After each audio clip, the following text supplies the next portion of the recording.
Bueno,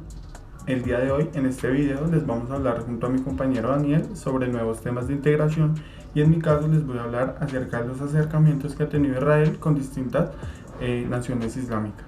Como introducción, podemos decir que a lo largo de la historia Israel ha presentado muchos conflictos desde su creación el 14 de mayo de 1948. Alentado por el antisemitismo que sufrían los judíos en Europa a comienzos del siglo XX y tras la Segunda Guerra Mundial, tomó fuerza el movimiento sionista, que buscaba establecer un Estado para los judíos. Menos de 24 horas más tarde de haberse creado el Estado de Israel, los ejércitos regulares de Egipto, Jordania, Siria, Líbano e Irak lo invadieron, forzando a Israel a defender la soberanía recién recobrada en su patria ancestral. Esto pasó a ser conocido como la Guerra de Independencia de Israel. Las recién formadas y mal equipadas Fuerzas de Defensa de Israel, FDI por sus siglas, rechazaron a los invasores combatientes intermitentes que se prolongaron por cerca de unos 15 meses y cobraron más de 6.000 vidas. Lo que dio origen a que la planicie costera, Galilea y todo el Negev quedaron bajo la soberanía de Israel, y mientras que Judea y Samaria pasaron a dominio jordano en una zona llamada la Cisjordania. Lo que resultó en que la franja de Gaza quedó bajo administración egipcia y la ciudad de Jerusalén quedó dividida, controlando Jordania la parte oriental, incluida la ciudad vieja, e Israel el sector occidental. Para los palestinos esto fue desastroso y comenzó la llamada Nakba o destrucción o catástrofe. Esto fue una tragedia nacional, ya que 750.000 palestinos huyeron a países vecinos o fueron expulsados por tropas judías, lo que desencadenó una serie de conflictos ocurridos en los años 1956, 1967, 1973 y hasta la actualidad sigue habiendo encuentros entre las naciones musulmanas e Israel.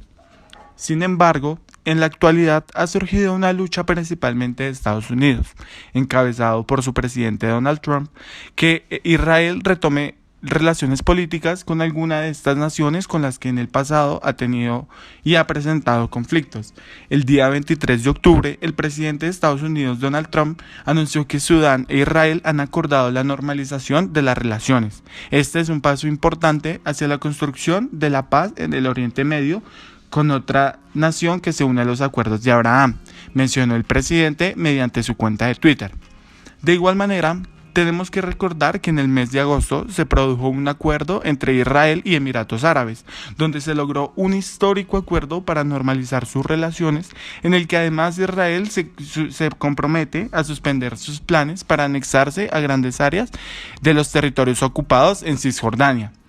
Este acuerdo se trata de un paso relevante, pues hasta ahora Israel no tenía ningún tipo de relaciones diplomáticas con ningún país del Golfo, debido principalmente al apoyo de estos países a la causa de sus hermanos palestinos. Por otro lado, recientemente, el 27 de octubre, el ministro de Defensa de Israel destacó que hay voces positivas en Líbano sobre un posible acuerdo de paz entre Israel y Líbano, después de que hayan arrancado las conversaciones indirectas de cara a la delimitación de las fronteras marítimas entre ambos países. También hubo una primera reunión entre estas delegaciones, que fue el 14 de octubre, y se acordaron volverse a reunir en la próxima semana, donde va a haber un proceso en el que Estados Unidos ejerce de mediador y las reuniones se van a dar en la sede de Naciones Unidas, en la ciudad de Líbano, llamada Nagura, cerca de la línea azul, que demarca su zona terrestre y su frontera terrestre entre Israel y Líbano. Para este acuerdo tenemos que recordar que Israel y Líbano están oficialmente en guerra y no mantienen relaciones políticas, ya que su frontera ha sido escenario de tensiones durante los últimos años y los últimos meses. Esto principalmente porque no ha habido un acuerdo para la demarcación de la frontera y también porque la frontera marítima, que no tiene ningún tipo de acuerdo entre estos dos países, tensiones han aumentado debido a que se descubrió que hay una gran reserva de gas en el mar Mediterráneo Oriental, que tanto el Líbano como Israel reclaman como ubicados en sus aguas territoriales. Entonces, esta serie de acuerdos para el mundo y para específicamente esta zona de Oriente Medio, ya que siglos y siglos de conflictos, hay una esperanza en que haya paz y que se recobren relaciones políticas, económicas, sociales y todo tipo de relaciones entre estos países. Y tras las declaraciones del primer ministro de Israel, Benjamin Netanyahu, textualmente dijo que tras haber firmado en septiembre acuerdos de normalización con Emiratos Árabes, Bahrein, Israel también pues lo va a hacer con Sudán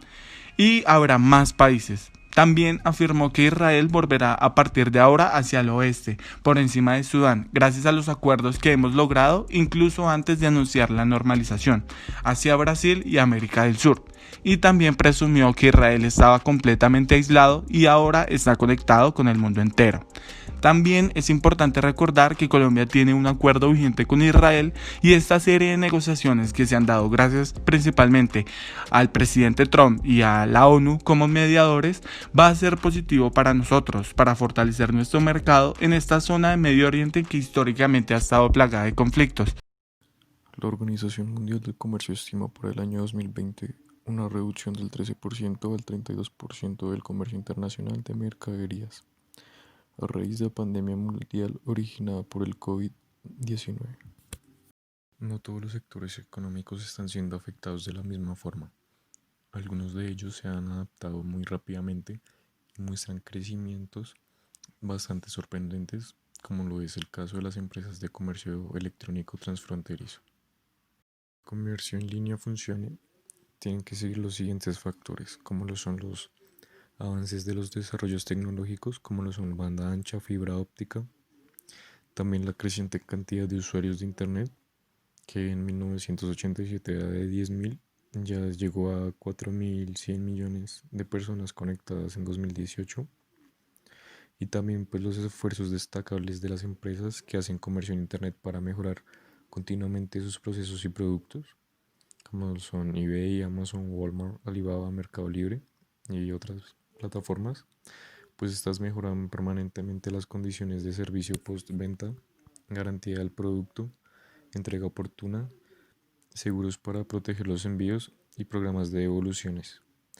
También ofrecen cada día plataformas más seguras, promociones, descuentos y demás estrategias que invitan al comprador a regresar. Otro aspecto importante es la aprobación de marcos legales, como el Acuerdo de Facilitación de Comercio, que reduce el costo de las transacciones entre un 10 a 15%. También se encuentran los avances en la logística y transporte de paquetería, que son las flotas aéreas propias, tecnologías de seguimiento y los estudios para despachos con drones. Otro aspecto es la diversidad y seguridad en los medios de pago online, como empresas como PayPal, que han garantizado su fiabilidad y la confianza de los consumidores. El incremento de la oferta, es decir, el aumento de los bienes y otros factores de carácter psicológicos y sociológicos. Este entorno comercial en constante crecimiento está recibiendo una respuesta rápida, integral y acertada de la Organización Mundial de Aduanas, que en apenas 3 años pasó de formar un grupo de trabajo en comercio electrónico a la aprobación de una guía consensuada y elaborada con aportes del sector público y los principales actores del sector privado, empresas de transporte de carga como lo son DHL, también las plataformas comerciales como son Amazon, Alibaba, eBay, y otras. También están los intermediarios financieros que son PayPal, Alipay, Payoneer y los prestadores de servicios y universidades, entre otros. El desarrollo de un marco normativo sobre el comercio electrónico transfronterizo concentra las expectativas de proporcionar un enfoque armonizado a nivel mundial para garantizar la entrega rápida de paquetes a través de las fronteras, al tiempo que garantice el cumplimiento de todos los requisitos de seguridad y la justa recaudación de impuestos.